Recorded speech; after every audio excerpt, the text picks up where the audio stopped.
তো hello guys, আবার একটি নতুন আপডেট নিয়ে চলে এলাম আপনাদের জন্য।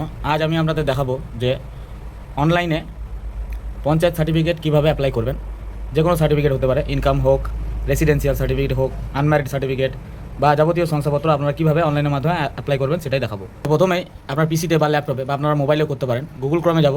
গুগল ক্রমে আসার পর এখানে লিখবো পঞ্চায়েত ইনকাম। যদি আপনার ওয়েবসাইট না জানা থাকে তাহলে শুধু পঞ্চায়েত ইনকাম লিখলেই হবে। পঞ্চায়েত ইনকাম লেখার পর এন্টার দেবেন। তারপর এরকম একটা ইন্টারফেস আসবে। এখানে যেমন লেখা আছে আপনার সিটিজেন কর্নার, এখানে ক্লিক করবেন। সিটিজেন কর্নারে ক্লিক করার পর এখানে যেমন আছে রেডি টু অ্যাপ্লাই, ঠিক আছে, এখানে দু একটা স্টেপ আছে। তারপর এখানে চেক বক্সে ক্লিক করে প্রসিড টু মোবাইল ভেরিফিকেশন এখানে ক্লিক করবেন। এখানে আপনার নাম্বারটা দেবেন, দিয়ে সেন্ড ওটিপিতে ক্লিক করবেন।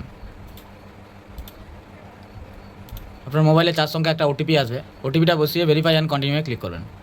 এরকম একটা ইন্টারফেস আসবে। এখানে আপনি পরপর ধাপে ধাপে ফর্মটা ফিল আপ করবেন। প্রথমেই দেখুন ডিস্ট্রিক্ট, তারপর ব্লক, তারপর গ্রাম পঞ্চায়েত, তারপর সংসদ।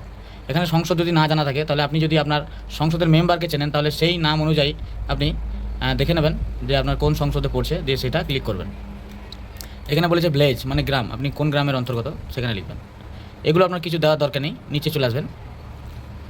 এখানে বলেছে সিলেক্ট স্যালুটেশন, মানে এখানে সাফিক্স প্রিফিক্স একটা দিতে হবে। মিস্টার, মিসেস বা মিস।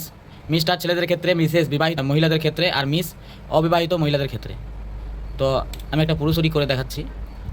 এখানে অ্যাপ্লিক্যান্ট নেম, যার নামে ইনকাম সার্টিফিকেটটা হবে তার নাম লিখতে হবে। উপরে যার নাম লিখলাম তার গার্জেন মানে তার বাবার নাম। এই দুজনের মধ্যে সম্পর্ক কী, রিলেশন উইথ গার্জেন মানে গার্জেনের সঙ্গে সম্পর্ক কী, বাবা, তাই বাবা লিখে দিলাম। অ্যাড্রেসটা এখানে লিখতে হবে। অ্যাড্রেসটা দেওয়ার পর নিচে আছে পোস্ট অফিস, আপনি পোস্ট অফিসটা লিখে দেবেন। আপনি যদি মনে করেন যে আমি ফুল অ্যাড্রেস দেবো না, নাও দিতে পারেন, যেহেতু পরপর ধাপে ধাপে আপনাকে আবার অ্যাড্রেসটাই লিখতে হবে। এখানে বলেছে পুলিশ স্টেশন, পুলিশ স্টেশনের পর পিনকোড মানে আপনার এরিয়া পিনকোডটা দিয়ে দেবেন। ডেট অফ বার্থ, যে অ্যাপ্লিক্যান্ট তার জন্ম তারিখটা লিখে দেবেন। নিচে চলে আসবো। এখানে আছে আপনি কোন সার্টিফিকেটটা চাইছেন। এখানে রেসিডেন্সিয়াল সার্টিফিকেট ওটার সাথেই পাবেন, তাই ওটা ক্লিক করে থাকবে। আপনি এখানের মধ্যে যে সার্টিফিকেটটা চাইছেন সেটা ক্লিক করবেন। আমি ইনকাম সার্টিফিকেট চাইছি, তাই এখানে ক্লিক করলাম। আরেকটা জিনিস আপনাদের বলতে ভুলে গেছি, আপনি যদি যে সার্টিফিকেটটা যদি বাংলায় চান, যদি বাংলায় নিতে চাইছেন তাহলে এখানে কিন্তু বাংলাও সিলেক্ট করা হবে, ঠিক আছে। সেক্ষেত্রে আপনাকে এখানে বাংলাতে করতে হবে, প্লাস বাংলাতেও আপনাকে ফিল আপ করতে হবে।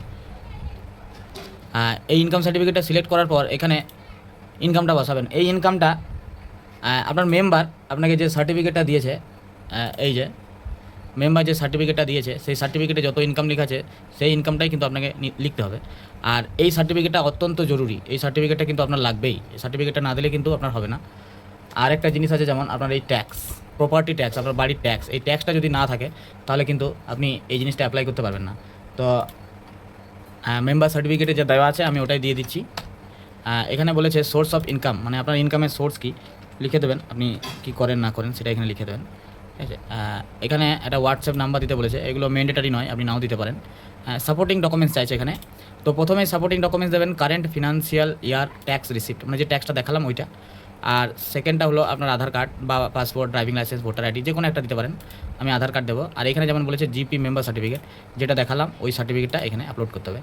তো আপনাকে প্রথমে আধার নাম্বার হোক বা প্রপার্টি ট্যাক্সের যে নাম্বার সেই নাম্বারগুলো লিখতে হবে, যেহেতু এখানে ম্যান্ডেটারি আছে তাই আমি লিখে দেবো। ট্যাক্স রিসিপ্টের নাম্বারটা লিখতে হবে, এটা বসিয়ে দিয়েছি। আর জিপি মেম্বার সার্টিফিকেট, এটার ডকুমেন্ট নাম্বারে কোনো ম্যান্ডেটারি নেই, তা এটা না দিলেও হবে। আর এখান থেকে আপনাকে চুজ ফাইল, মানে ওগুলো সব আপলোড করতে হবে। আপনাকে আগে পিডিএফ করে ওগুলো রেখে দিতে হবে যাতে আপনি আপলোড করতে পারেন, ঠিক আছে। হয়ে গেছে আধার কার্ড, মেম্বার সার্টিফিকেট হয়ে গেছে। আর এখানে একটা জিনিস লাগবে, অ্যাপ্লিক্যান্ট ফটোগ্রাফ, যার অ্যাপ্লাই করছেন তার কিন্তু ফটোগ্রাফটা এখানে লাগবে। আমি সেটাও রেখেছি, তো আমি সেটাও দিয়ে দেবো এখানে। এই যে হয়ে গেছে। এবার আপনি একবার দেখে নেবেন প্রথম থেকে, যেহেতু এখানে প্রিভিউ অপশন নেই তাই একটু ভালো করে দেখে নেবেন যে আপনি ঠিকঠাক ফিল আপ করেছেন নাকি। নাম ধাম যেগুলো আছে সেগুলো আপনি একটু দেখে নেবেন, নাম, গার্জেন নেম, ফাদার্স, ঠিকানা, যা কিছু আছে, বা এই যে সার্টিফিকেট ক্লিক করেছেন নাকি ঠিকঠাক, কন্ট্যাক্ট নাম্বার, ইনকামটা দেখে নেবেন, আর ডকুমেন্টগুলো ঠিকঠাক আপলোড হয়েছে নাকি সেটা একটু দেখে নেবেন, দিয়ে ফাইনাল সাবমিট করে দেবেন।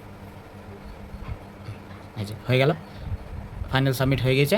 তো এবার আপনার এটা পঞ্চায়েতে প্রথমে প্রধান দেখবে, প্রধান অ্যাপ্রুভ করবে। প্রধানের অ্যাপ্রুভ করার পর যে পঞ্চায়েতের সেক্রেটারি থাকে তিনিও অ্যাপ্রুভ করবেন। তারপর এখানে আপনার সার্টিফিকেটটা শো করবে। এই যেমন আগে আমি এখান থেকে সার্টিফিকেট নিয়েছি, এই যে এরকম আপনার সার্টিফিকেট শো করবে।